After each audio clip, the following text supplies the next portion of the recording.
A Scottsbluff store is one of hundreds nationally closing its doors in the early part of 2025. KNEB.TV News starts right now. From your trusted source for news in western Nebraska and eastern Wyoming, this is KNEB.TV News. Presented by Platte Valley Companies, premier provider of financial services. Hello, I'm Ryan Murphy. This is KNEB.TV News powered by Platte Valley Companies. Thanks for joining me. And our top story, a handful of local jobs are being eliminated as a national chain is closing its lone location here in western Nebraska. Earlier this year, auto parts retailer Advanced Auto Parts announced it was closing more than 700 of its stores nationwide by mid-2025. Signage at the Scottsbluff location on 27th Street, one of 28 Advanced Auto Parts stores in Nebraska, shows that the store is closing and currently all inventory is 40 to 90% off. Staff tells KNEB News that all of their remaining inventory is on the floor and their tentative final date of business will be January 26th. Well, the timing of significant expenditures and delays in some revenue prompted the Scottsbluff County Board last week to approve an expansion in the number of funds that can be used for cash flow transfers. Management accountant Lisa Ryan presented a resolution to commissioners to allow up to $1 million to be borrowed from the Capital Improvement Fund, in addition to the already approved ability to move money from funds like Keno and Inheritance. Ryan told the board she was prompted to bring up the issue because the county's general fund was sitting at its lowest level since she's been in office. I just was doing some analysis of when we loan money to the different departments from the general fund, what we budgeted and where we ended up, what we budgeted this year. And we've already, last year at this time, we had loaned or sent money out, or as we do, we moved money to the different funds from the general fund. At this time last year, we'd moved $2 million, and this year we've already moved $3 million.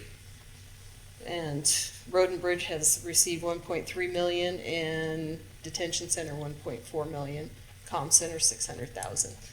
Also noted was a 3-month, approximately $900,000 delay in federal payments to the detention center, which Sheriff Mark Overman said was in the process of correction after the U.S. Marshal Service realized resignation of one of their staffers let those payments fall through the cracks.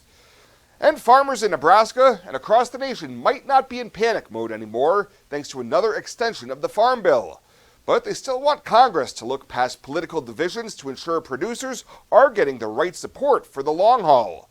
John Hansen of the Nebraska Farmers Union says it's a tough market right now, and they were happy to see economic and disaster aid included. But, he says, farming communities still feel overlooked. Those of us who represent agriculture see a deepening financial crisis that a lot of farm families are facing. And we look to Congress for relief. Hansen says farmers are still largely working under 2018 spending levels, even as their operational costs go higher. We'll have more news right after this.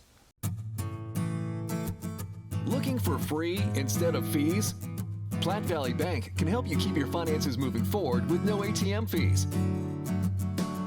Whether you're headed to the lake, the mountains, or just to the grocery store, you can enjoy the freedom of free ATM access anywhere, anytime.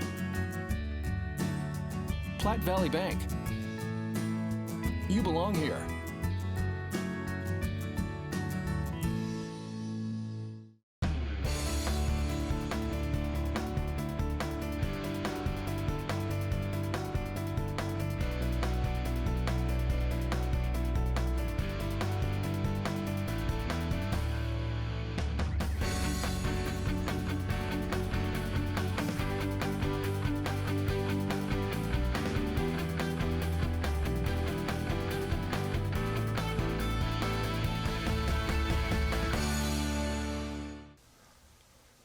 Welcome back. Authorities in Dual County are investigating a burglary at a watering hole in Big Springs over the weekend.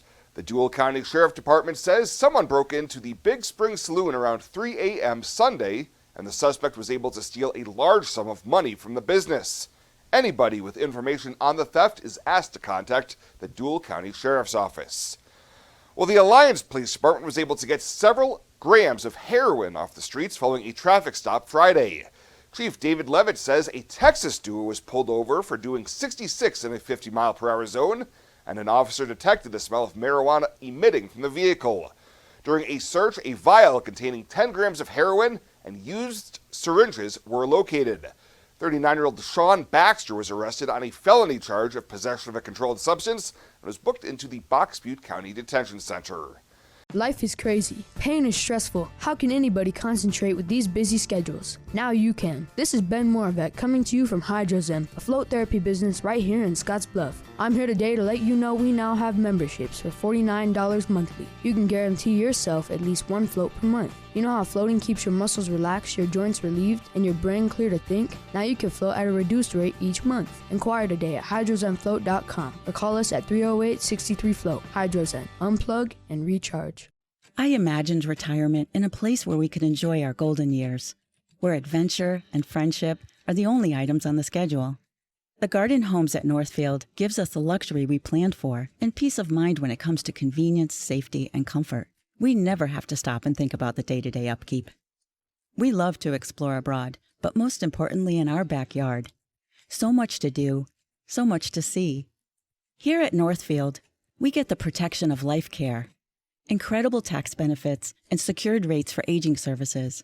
It's peaceful, knowing that if our needs change, we'll be taken care of. And most importantly, that our kids will never have to make any tough decisions. There never seemed to be enough time to do all the things we wanted. Now we get to focus our energy on enjoying what this community has to offer. At the Garden Homes, life is ours again. A place we had dreamed about. A chance to focus on us.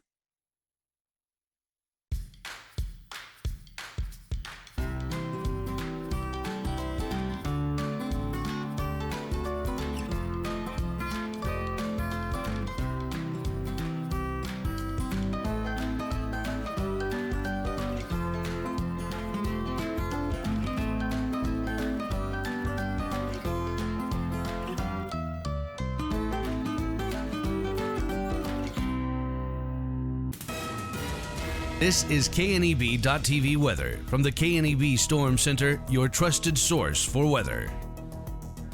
Well, as we go through Christmas Eve tonight, temperature's not going to be too bad out there, sliding into the 30s. We'll see some clouds increasing overnight into the early morning hours tomorrow for Christmas Day, but that's really about it. 55 yesterday after our morning low was down to 27. Still nothing in the rain gauge out there. Probably going to end the year here close to 4 inches below average in terms of moisture, and we're over 14 inches short of where we should be for snowfall for the season so far. Another above normal day today, and we've got more of them coming, although temperatures are going to slide back a bit. And then maybe our chance of precip coming late into the weekend and early next week. As you can see, maybe Friday, but especially Sunday night into Monday, our best chance of seeing some moisture in a while. And as we look at winds, they're going to pick up Monday as well. So be breezy to windy with that storm system coming in and some possible precip. Temperatures right now, 30s and low 40s. Winds are light. In fact, no real gusts out there to be concerned about other than up in the Casper area. And temperatures right now are in the 30s as far as wind chills go. Not bad at all. Your Christmas morning forecast, if you're heading out the door tomorrow, we're going to see temperatures in the 30s and the 40s by afternoon. And again, we will drop back a little bit in terms of temperatures. Tonight, the futurecast is quiet. We're going to see an increase into some clouds. Maybe a sprinkle or a flurry tomorrow. That's about it. Otherwise, it's going to be dry and clear by afternoon. Skies will start to clear out anyway. It'll be cloudy to start the day. And then more of the same Thursday as another disturbance gets the high country some moisture, and maybe into late Thursday into Friday, out onto the plains again, another flurry or sprinkle. Lows tonight, 20s. Highs tomorrow are going to be in the 40s. Not bad for Christmas Day. And as far as precip goes, maybe enough to sneak a little bit out of there in some areas, a couple of hundredths. And some of that probably going to fall in the form of rain. Any snow going to be very light and confined to the high country. So your Christmas Eve forecast looks like this: 29 tonight, with clouds increasing overnight tonight. Tomorrow for Christmas Day, it is going to be nice, but not going to see nearly as warm a temperatures as what we saw today. As we roll into the snowman and look out there, you'll see decreasing clouds tomorrow and temperatures in the low 50s. So really not bad for a Christmas Day forecast for tomorrow as well. Let's take a look at that extended forecast then. We'll be in the upper 50s for Thursday, holding in the 50s through the weekend. And then late Sunday into Monday, our next chance of moisture, and temperatures look like they're going to be cooler to start the new year as we go into next week. Changing leaf colors means yard work. Your friends at Tri-City Stormwater wants to remind you of the proper way to dispose of fallen leaves. Leaves make great mulch for trees and bushes and compost for future gardens. The city also has yard waste bins, so they can dispose of all your leaves at the city compost facility. Always keep your leaves out of the gutters. Not only do they cause clogging and flooding, they can pollute our waterways by causing nutrient overload. So keep your yard looking good and your drinking water safe, because it's our water, our responsibility. Are new windows from Renewal by Andersen a great investment? You're darn right they are. Did you know that for less than your cable bill or cell phone bill each month, you could have new windows from Renewal by Andersen right now? Do the math. Renewal by Andersen windows will likely cut your energy bills significantly. They will likely substantially increase the value of your home. They're a great investment. Please contact our team now and ask about our fantastic financing options with approved credit right now. Renewal by Andersen, a great investment? You're darn right. Scott Foster here with the Nebraska Community Foundation's 2024 annual celebration and training. This is their 30th year, and we're joined now by Sarah Sennett and Melissa Norgard. Thank you so much. Appreciate you being here. No, we're excited to be here. Very good. So I guess I love the story of Sydney, because there was a sense after the closing at Cabela's that Sydney was just going to just blow away in the wind and there was going to be nothing left. But that's just not been the case, has it, Melissa? No, not at all. So we have a group of really great people in our community who refuse to quit and refuse to take no for an answer. So I think that helped push us through some really tough times. But a lot of people who had really great ideas started businesses, got their idea up off the ground, and now being successful. So I know at one point, I think there was talk of several, like a couple hundred houses for sale. And when I've been through there more recently, it's hard to find anything for sale. So that's kudos to you guys for doing that. So tell me a little bit about your group and what you're doing right now. So we have several different things going on in Sydney. There's kind of been a magic that's been happening in the community, I would say, within really the past 7-8 years, that we had to kind of control our own destiny and pivot and understand what that was with everything that we had from a change. So we were introduced to the Nebraska Community Foundation actually through a group called E3. It was a pilot program through the Community Foundation that stands for Energizing Entrepreneurial Ecosystems. And it's a form of economic development, really, that historically economic development has always been trying to attract large employers to an area to hire a bunch of people. And this really changed the lens on that of supporting small business growth as our largest economic development tool. And we were so lucky to be part of that initial experiment. And it has just gone gangbusters for us. And from that, we actually were more introduced with the Community Foundation, but then started our own unrestricted endowment within Sydney. And Melissa's probably the best one to speak to that. Yeah, and I think tagging on to that too is I actually was doing the economic development at the city when Cabela's and Bass Pro merged together.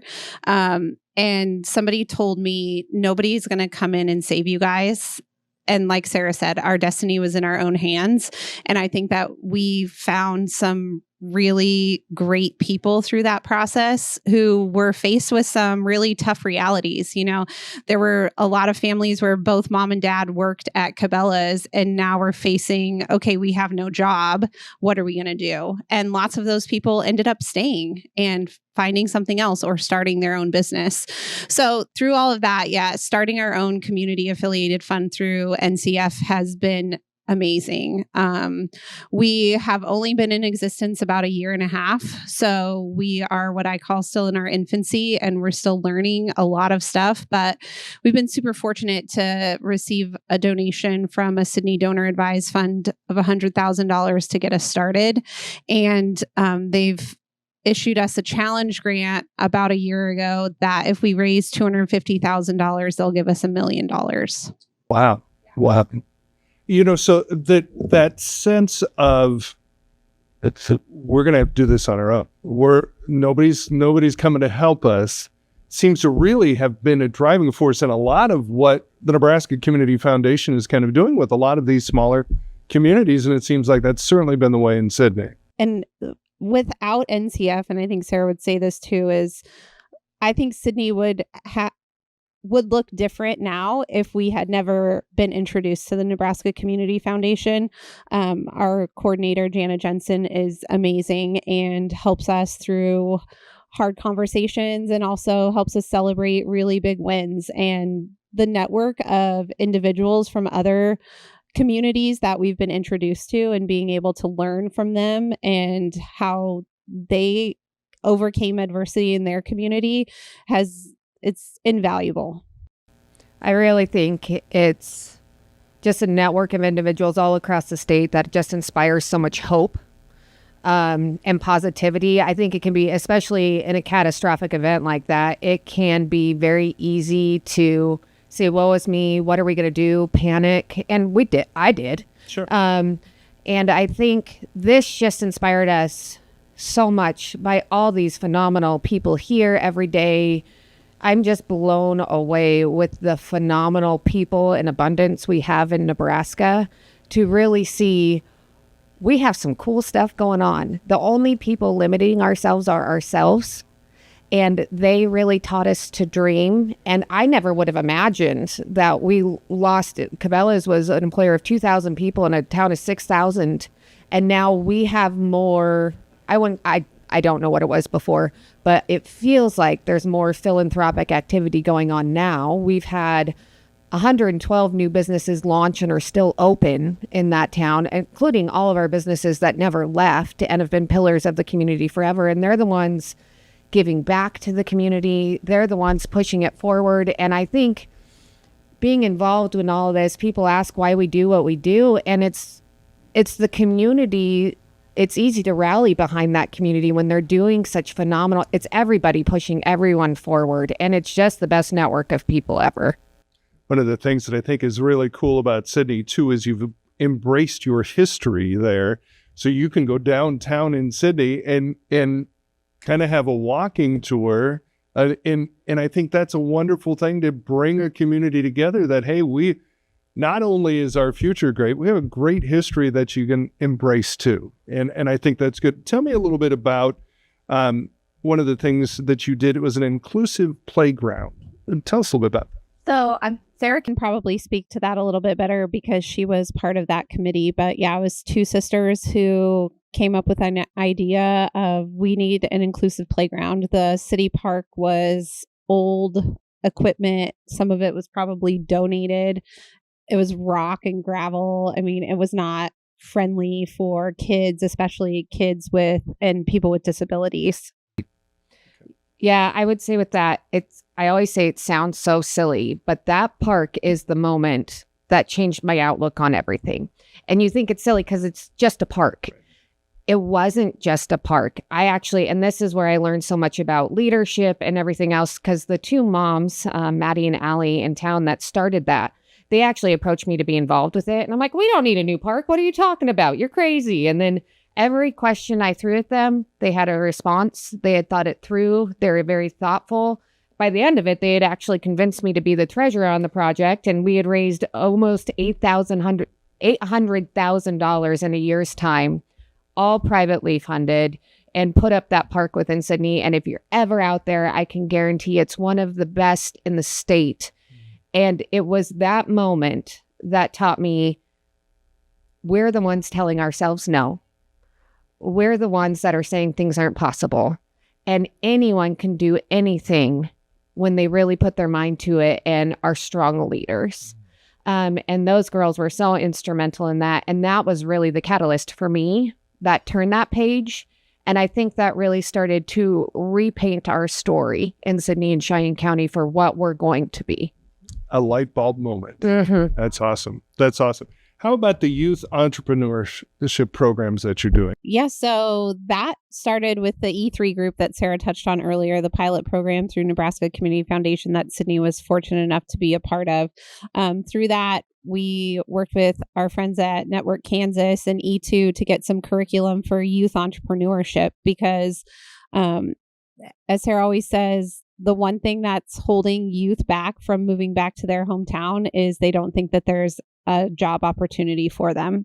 So engaging with some of these kids when they're seniors in high school and getting them to go through the steps of thinking about an idea, making that into a business, writing the business plan, going through the financials, making a pitch to a panel of professional people, and then doing a trade show to show their product or business idea off to people in the community. First year was last year, and it was awesome. There were how many kids last year? I think 13. And 3 have successfully actually launched the business that they did the business plan for in the class and are actually doing that as a job. So seeing those things happen is just awesome in the community. Having youth have ownership, giving them a little ownership. That's amazing. I would just echo on that. For me, as the experience, it was so much more than just a competition, because now we followed up with a lot of those kids a year later to see where they're at and where they're interested in. And a lot of our youth don't feel valued in their community, or they have a voice and they're part of the big picture.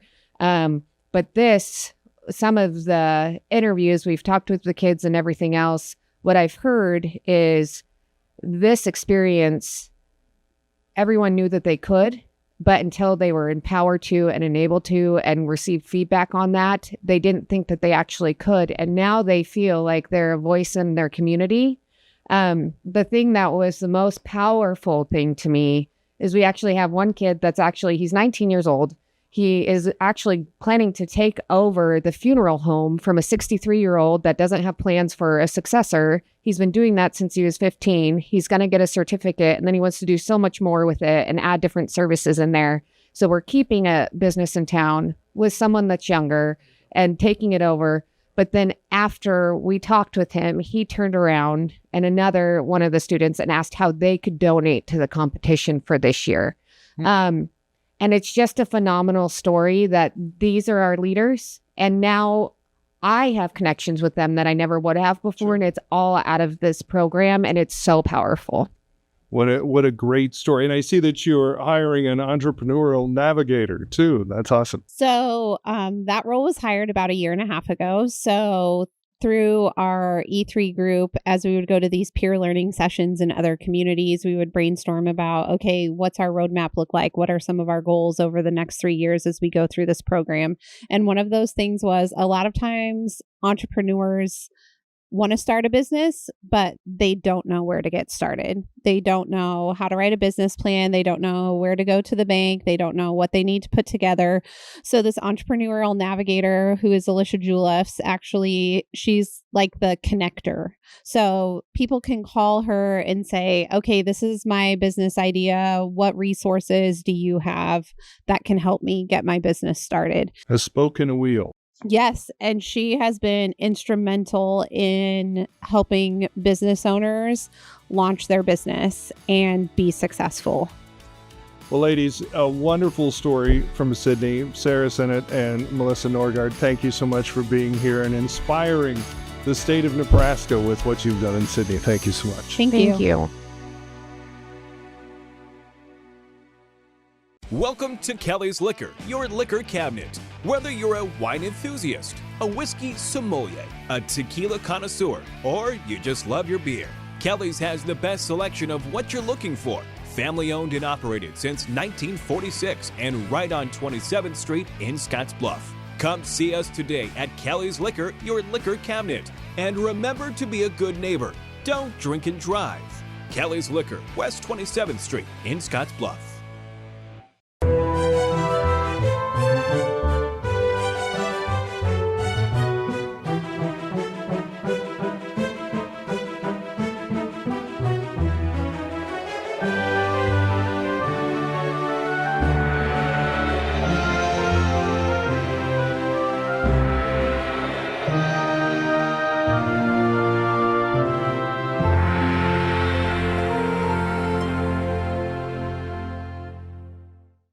a look at your community calendar, brought to you by Riverstone Bank.